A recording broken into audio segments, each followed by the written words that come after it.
por venir a todos. Marcos Estamos muy Sosa. contentos. La memoria también se hace desde el cuerpo y el placer y desde la desobediencia. Ahí creo que estos dos libros tienen un case perfecto con lo que se busca esta feria, que es recobrar la memoria.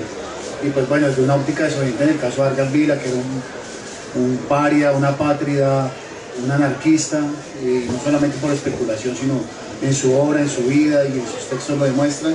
Y por el otro lado tenemos el libro de Víctor Raúl Jaramillo, que demuestra que la erótica es una práctica de placer y de libertad. Estos dos libros, la verdad, iban en lanzamientos distintos, pero por cuestiones de agenda nos tocó juntarlos, entonces va a ser lo más breve posible. Cada uno tuvo su proceso, digámoslo, nosotros como Valija de Fuego tratamos de hacer un proceso lo más horizontal posible con los autores y también una cosa de apoyo mutuo, o sea, no es simplemente el editor que mira desde sus aposentos en una oficina lo más alto posible y dice que está bien y que está mal, sino es un proceso de construcción, es un proceso de diálogo, tanto en la parte de los textos como en la parte de la producción del libro como tal, en la parte del diseño editorial. Yo siempre he dicho que cada libro es un espíritu único y en esa medida tratamos de que cada libro tenga un propio matiz. Eso lo podemos ver en los finalizados, en las herramientas, en cómo se manejan, en la mezcla de papeles, en el caso de Omar o en el caso de Héctor Raúl, pues los estampados en cinta, el uso de las fotografías. Siempre tratamos de que el libro sea un elemento muy atractivo, porque pensamos que es la primera ventana que tiene el libro, más allá del título también tenga un elemento que llame la atención. La verdad estoy muy feliz de a ellos dos porque son los autores que, pese a ser una editorial tan pequeña, son los que más hemos publicado. Que a Héctor Raúl le llamamos 2 títulos y ya con Omar este es el tercero. Siempre ha sido un placer trabajar con ellos y hemos encontrado como más que una amistad, una complicidad, que eso nutre también la amistad y es la forma de nosotros también entender el mundo de la literatura y del conocimiento, no simplemente como una torre de Babel o una academia que nos confunde a todos, sino como la capacidad de cuestionar y expresar desde diferentes ópticas. Quería agradecerles por estar acá, yo creo que yo soy breve porque el tiempo también lo es. La idea es que empiece Víctor Raúl con su libro, siga Omar y después haya como una pequeña tanda de preguntas. Los que estén interesados por los libros, hay una mesa de venta acá abajo. Y bueno, gracias por venir. También sacamos un billete devaluado porque es de los 85 años de Vargas Vila y está a 25.000 pesos. Son 85 anarcos. Entonces un billete conmemorativo de los 85 años de Vargas Vila que lo reivindicamos como una pátrida, como un anarquista y sobre todo como una persona de gran talento. Olvidada por las élites y menospreciada por algunos, pero que pues acá estamos para despertar el fantasma de la memoria. Entonces, bueno, Víctor. Bien, buenas noches, muchas gracias por la asistencia, por haber aceptado la invitación. Voy a retomar la última mirada de Marco. Con estos 85 anarcos pueden cruzar la línea amarilla. Entonces, ya saben pues que... Bueno, yo básicamente lo que voy a hacer es como leerles 2 o 3 fragmenticos del libro. Creo que el libro por sí solo debe hablar, decir lo que tiene para decir, incluso en lo que calla. Entonces, esa es como mi intervención. Ya posteriormente, si alguna persona tiene una pregunta o algún comentario, es bien recibido. Vuelvo y digo que aquí abajo está una mesita con los libros. Erótica como ética va a costar 20.000, cuesta 20.000, y el libro de aforismos de Vargas Vila que hace Omar Vila cuesta 35. Quien tiene una vida trivial no puede juzgar. Cree juzgar la vida y lo único que juzga es su insuficiencia, decía Bataille. Por eso hay que atreverse a conocer la realidad del mundo y de nosotros mismos para ofrecer un juicio claro, argumentado y consecuente con la lectura de la vida y su innegable búsqueda de libertad, de crecimiento. Además de poder iniciarse en los vínculos que reciben su pálpito y lo potencian, que hacen del erotismo emancipado una aprobación. La erótica como ética que propongo, la vida que me seduce, no es superflua superstición, sino aceptación indeclinable de nuestro cuerpo plural, al momento de emprender nuestro autocrearnos, que es esa, puesto que no hay inmortalidad de un yo, sino pura y franca finitud. Por eso debemos ejercer un amor propio, inmanente e inalienable. Es lo único que podría pretender nuestro querer. La erótica como ética podría ser entendida como ese querer ser natural que nuestro propio ánimo civilizatorio suprime con el dogma y su acorralamiento maniqueo. Pienso que siendo generosos con la compañía que procura el cuidado de nuestra intimidad, intentando un contacto participativo donde la cercanía de los demás propicie tanto el desaforo como el sosiego, el frío o la fiebre, el placer o el dolor. La sensualidad nos podría rescatar de entre las grutas repudiadas sin impedir que hallemos otros mundos, geometrías nunca vistas, paisajes sorpresivos.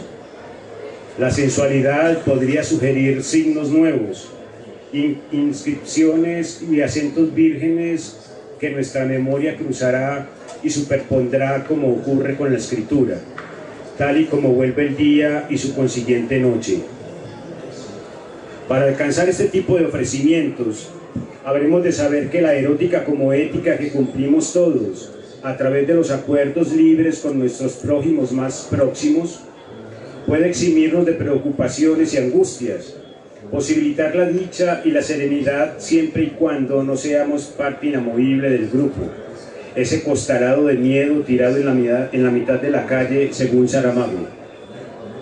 Habríamos de ejercer los movimientos, los ejercicios necesarios para no caer en violencias inapropiadas, en violaciones que arremeterían contra los rostros que después de ser quebrantados engrosan el gran porcentaje de la miserabilidad humana, la inmensa y triste soledad que debilita los encuentros y aumenta el eco de esa enfermiza ineptitud para la vida con que hemos sido sobornados.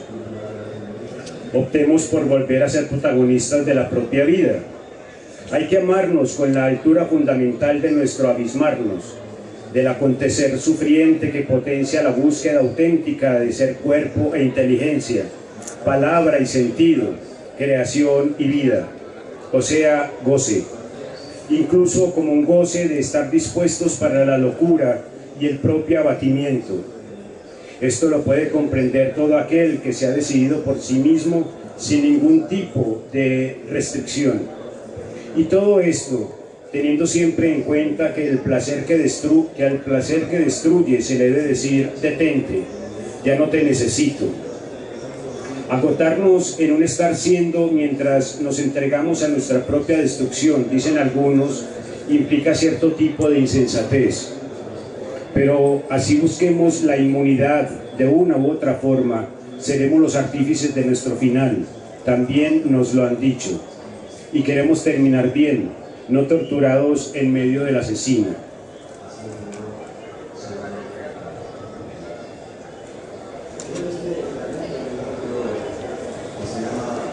Aunque habitemos lugares y tiempos distintos, algunas cosas se cruzan llamándonos a la consonancia.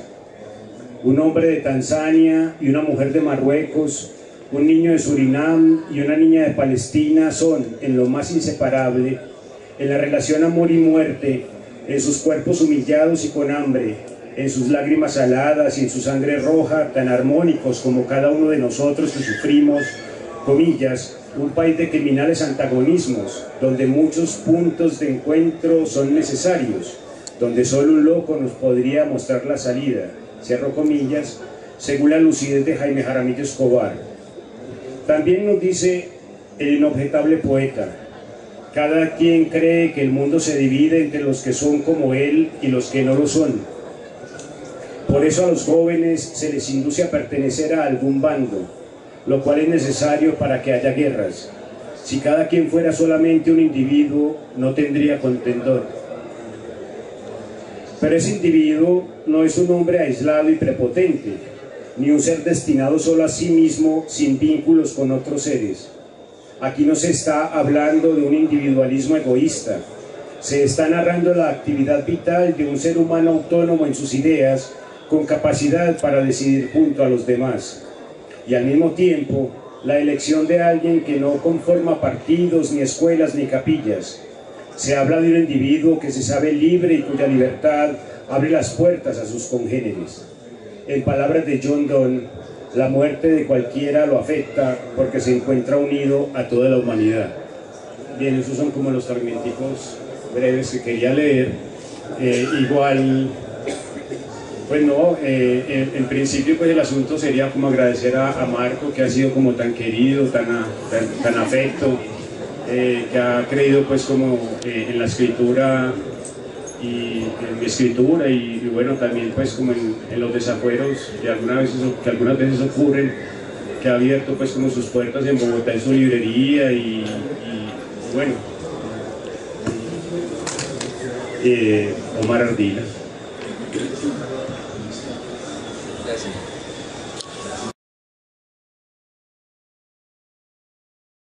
Voy a leer un par de páginas que son un poco introductorias y luego les cuento un poco sobre el proceso. Se llama El único y su libertad. Seguramente algunos van a encontrar la referencia y la cercanía con Max Stirner, y a partir de ahí jugamos un poco parodiando su expresión. Hacia 1912, 21 años antes de su muerte, José María Vargas Vila se cuestionaba sobre el futuro de sus escritos con ese particular tono paradójico que no escondía el deseo de olvidarlo todo, pero que tampoco negaba la voluntad indoblegable de luchar encarnizadamente con su pluma hasta el último aliento.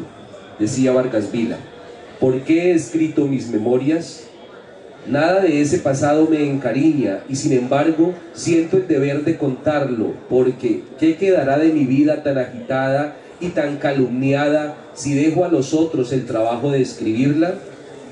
¿Todos esos hombres, todos esos hechos interesarán a la posteridad? De estas tres preguntas retomo la última y me atrevo a aventurar una respuesta precisamente con la publicación de este libro, 85 años después de la muerte del gran pensador colombiano. Este trabajo reafirma que las reflexiones del inolvidable Vargas Vila no han envejecido ni han perdido su potencia, más bien han sabido esquivar todos esos lugares donde se mancilla el pensamiento y se objeta la palabra viva, para reaparecer imperceptibles en esquivos instantes y asestar estocadas a la médula de todos los proyectos estética y tono autobiográfico, escritos a manera de aforismos que podrían caber en esta selección: Horario reflexivo de 1920, Saudades tácitas de 1922 y Antes del último sueño de 1924. Sin embargo, no los considero definitivos ni novedosos en la expresión de esa profundidad que sí encuentro en los otros cinco. Al haber sido publicados, luego de empezar a aproximarme desde hace ya bastante tiempo a la obra de Vargas Vila y releer varios de sus trabajos de distintas temáticas, y en ese ahondar y en esa profundización empiezo a tratar de buscar dónde está la mayor potencia, siempre teniendo como norte la posibilidad de responder esa pregunta inicial acerca de la vigencia y del quedarse en la posteridad, que creo que es lo que en últimas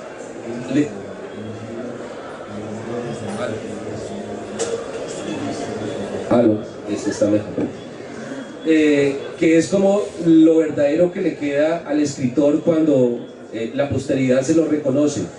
El aforismo ha sido uno de los temas que me ha acompañado en la reflexión desde hace bastante tiempo, y fue muy sorprendente porque no fueron de mis primeras lecturas de Vargas Vila, más bien fueron de las últimas, encontrar ese trabajo y esa reflexión desde el aforismo, y entonces ahí es donde empiezo a tratar de desglosarlos, de aproximarme, de hacerle diversas lecturas, teniendo en cuenta otros sustentos también, otras miradas, y empiezo a encontrar ahí una vertiente bastante vigente, bastante poderosa, rica, diversa y en muchas ocasiones llena de profundidad. Entonces empiezo a encontrar algunas ideas reiterativas, y esas ideas reiterativas hacen que empiece a perfilar un personaje con algunas características que tienen que ver con otros discursos en los cuales también me he movido, he investigado y me he aproximado desde hace un tiempo, que es por un lado el discurso filosófico, especialmente el discurso filosófico contemporáneo, y también las diversas vertientes o los diversos anarquismos que nos han acompañado desde hace unos 2 siglos. Entonces empiezo como a perfilar un poco el personaje y a encontrar afinidades, cercanías, y por eso, además de reivindicar en primer lugar a Vargas Vila como aforista, haciendo una selección, el libro está conformado por un trabajo, un estudio previo, donde profundizo un poco en eso que les estoy enunciando aquí, y luego hago una selección de estos 5 libros de aforismos en orden cronológico, separando cada uno de los libros, lo cual da muestra de ese encantamiento que suscitó en mí ese encuentro con ese Vargas Vila aforista, y donde pueden ver esa profundidad. Yo creo que es una verdadera novedad ver a Vargas Vila desde esa óptica de aforista. Me interesa ubicarlo ahí y hago una especie de recorrido por otros aforistas consumados, consagrados, y lo pongo en el mismo nivel de ellos porque creo que tiene ese valor y ese trabajo, y quiero reivindicarlo como aforista. Pero no solo es ese como el primer encantamiento que encuentro y que me anima a ahondar en ese trabajo, sino que empiezo a encontrar también un Vargas Vila que para muchos académicos que lo denigraron en su momento y que creyeron que llamándolo apenas un pensador le quitaban la potencia. Precisamente la fuerza del pensar creo que es lo que conduce a elaborar y a transformar y a generar nuevos discursos. Y entonces ese Vargas Vila pensador, que tiene que ver por supuesto con la materia prima con la cual trabaja el filósofo, empieza a ser también interesante y empieza a ahondar y a tener unos elementos muy interesantes, incluso de confrontación o de acercamiento o de lecturas propias acerca de autores. Es curioso cómo, por ejemplo, ha leído textos de Kant y los logra generar, aproximarnos a la idea de estética que maneja Kant, pero también algunos discursos de política, y también los trabaja por ahí. Pero en toda esta búsqueda encuentro que el discurso mejor elaborado y más potente es el discurso en torno a la estética. Entonces podría decir que si hay algo, la vertiente más desarrollada en Vargas Vila desde una óptica filosófica es lo que tiene que ver con la estética, llegando a ser divergencias o separaciones muy interesantes, por ejemplo, entre lo poético y el poeta, entre la poesía y lo poético, entre el ser del poeta, que es algo que siempre es interesante tenerlo en cuenta, pero que no siempre se logra y se toma como algo que se asume por naturaleza. Pues en esas honduras trabajó Vargas Vila, y eso es lo que exalto en una segunda parte. Y finalmente, puesto que fue uno de los autores más seguido, más leído por muchos círculos anarquistas de los años 20, de los años 30, de los años 10 del siglo pasado, empezó a generar algunas controversias muy interesantes. Entonces es curioso que en la revista Blanca, por ejemplo, publicada por Federica Montseny y su compañero en los años a comienzos del siglo y después en la segunda etapa, en los años 20 en España, se generaran discusiones entre anarquistas españoles y anarquistas del sur del continente americano, unos terciando a favor de Vargas Vila y otros en contra. Hay al menos unos 3-4 registros en varios números de la revista Blanca donde Montseny se refería en contra de Vargas Vila y le replica alguien del cono sur de Sudamérica, Ignacio Cornejo, también asumiendo algunas de esas críticas, pero reivindicando la potencia de otros textos. Pero asimismo Rafael Barret también escribe unos textos dentro de unas bitácoras literarias referidas a Vargas Vila de una manera poco amigable, digamos, aunque con cierta justeza en las críticas que elabora.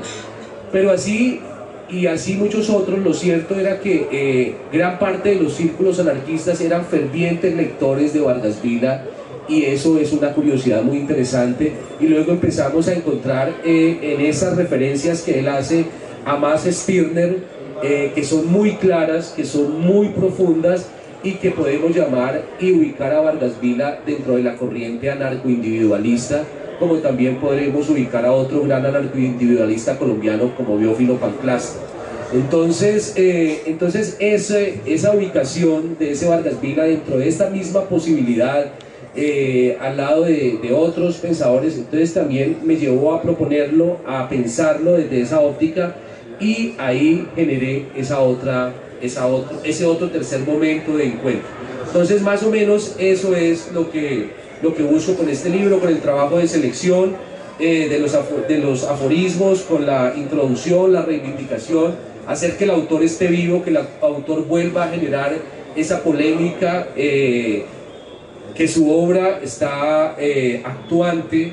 Podríamos decir que no necesariamente toda su obra, un autor que escribió más de 100 libros, pues es difícil que todo tenga una unidad y que todo sea igualmente potente, pero lo que sí estoy seguro es que en estos 5 libros que sirvieron de base para este trabajo hay un Vargas Vila muy renovado, para nada envejecido, muy potente, y eso pues es motivo de satisfacción de encontrar la complicidad aquí con Marco para poder hacer un trabajo cuidadoso a nivel de diseño, pero como Marco es el gestor de eso, yo preferiría que sea Marco quien les cuente acerca de todos los detalles que hay aquí, las imágenes, los distintos papeles, los colores, las viñetas, la recuperación de en cierta forma, una tipografía del momento, unos aires de ese libro de la época vargasviliana también, porque creo que ahí hay algo también muy importante. Solamente para cerrar, quiero decir que a propósito de este interés que me fue surgiendo, quise hacer también una pesquisa de imágenes, porque no son muchas las imágenes que se encuentren de Vargas Vila, y empecé a husmear, a rastrear, y por fortuna hubo una persona de aquí de Medellín, que creo que es el más gran coleccionista que hay de Vargas Vila en Colombia, que se llama Argemiro Burgos Molina, quien me abrió su biblioteca, su gran colección, tiene todas las ediciones primeras de Sopena y de Charles Boré, y todas esas ediciones pude revisarlas y pude sacar de ahí unas imágenes que finalmente no están todas, pero sí un gran número de ellas. Entonces les dejo a Marco para que les cuente sobre los detalles. Este libro le tuve mucho cariño al momento de hacerlo, en particular porque me enteré que uno de los libros de Vargas Vila, Los Parias, estuvo en la famosa quema del procurador Ordóñez, al cual le vamos a mandar un libro dedicado. Entonces, las hogueras no pueden acabar la razón, ¿no? O sea, la Inquisición no puede acabar la razón. Y parte de eso fue, ahí está el libro, bueno, quedó como un cíclope el señor. Leeremos de ahora en adelante el cíclope. Él es el señor autor y él es el dueño del libro, Los Parias, la edición que quemó la hoguera en el 78 Ordóñez. Entonces, bueno, las hogueras no pueden acabar la razón, y por eso decidimos hacer un trabajo gráfico muy fuerte y tratar como de recuperar primero elementos de la época y segundo, darle al libro todo el potencial posible. Entonces el libro viene dividido en varios momentos de acuerdo a la lectura de Omar, y a cada uno tiene unos elementos muy particulares, desde la foliación del libro hasta los manejos de papel, por ejemplo los insertos de papel a full color, hay un inserto al final que parece como un anexo en papel blanco. Entonces, primero que todo, la capacidad transformadora del libro se basa en eso. O sea, el motivo que me inspiró a que el libro tuviera tantos elementos, que para mí fue un problema al momento de la edición, inclusive pues en el momento de hacer por ejemplo una foto a 2 páginas, que es de lo más difícil de hacer en impresión, fue eso, como de primero reivindicar la capacidad del conocimiento más allá de la capacidad de la fe. Igual que el libro, a mí me parece que lo primero que opté fue por no poner Vargas Vila en la carátula, porque es una cuestión reiterativa, ¿no? Entonces, como ya es culto a la personalidad, entonces lo que traté de hacer es una ilustración de un supuesto monstruo marino de 1800 algo, hecha por un francés. Entonces lo que decidimos fue poner esa imagen también porque Vargas Vila fue un paria, y pues como sabemos los animales marinos migran, no tienen nación, era un monstruo, y muy particularmente los rostros, o sea, los gestos faciales del monstruo marino, que tocó darlo a hacer todo. Entonces también es la capacidad de eso, como que cada libro tenga su firma, ¿no? Porque si yo fuera, vamos a decir los nombres de las editoriales, pero todos sabemos cuál es, que pone un fondo de color, una foto, un texto, y vierte el resto en un programa, como si fuera a vertir una bolsa de leche en un jarro, pues es un libro que pierde alma, ¿no? Que no tiene la capacidad de expresar muchas cosas. Entonces por eso cada uno de los libros es distinto. El detalle del billete de Omar fue muy bello. Es una paradoja que es un billete, pero eso le da el potencial, porque Vargas Vila era una persona totalmente paradójica. Y eso también constituye la fortaleza de su pensamiento, ¿no? Porque estamos acostumbrados a la noción del héroe, del mártir, del que nunca erra, del que es fuerte en principios. Yo creo que la gente está llena de errores. Reivindicar la parte anarcoindividualista me pareció súper importante, porque si bien en el pensamiento libertario colombiano hay un desconocimiento casi que total sobre el pensamiento anarcoindividualista, aún más. Entonces reivindicar personajes como Teófilo Panclasta, como Vargas Vila, nos pareció fundamental. Así de pronto algún séquito de los grupos anarquistas no estén de acuerdo con esta postura, nos parece que es fundamental reivindicar todas las vertientes del pensamiento libertario, siempre y cuando no sean anarcocapitalistas. Diría que el erotismo es la fuente de la ética, o, si se quiere, que la ética bebe de las fuentes en los manantiales del erotismo. En el dar y darse del erotismo no solamente está presente la ética, sino que es primordial. Vemos con eso. Una pregunta, acá otra, y finalizamos con esa. Buenas noches. No es pregunta como tal, es más bien como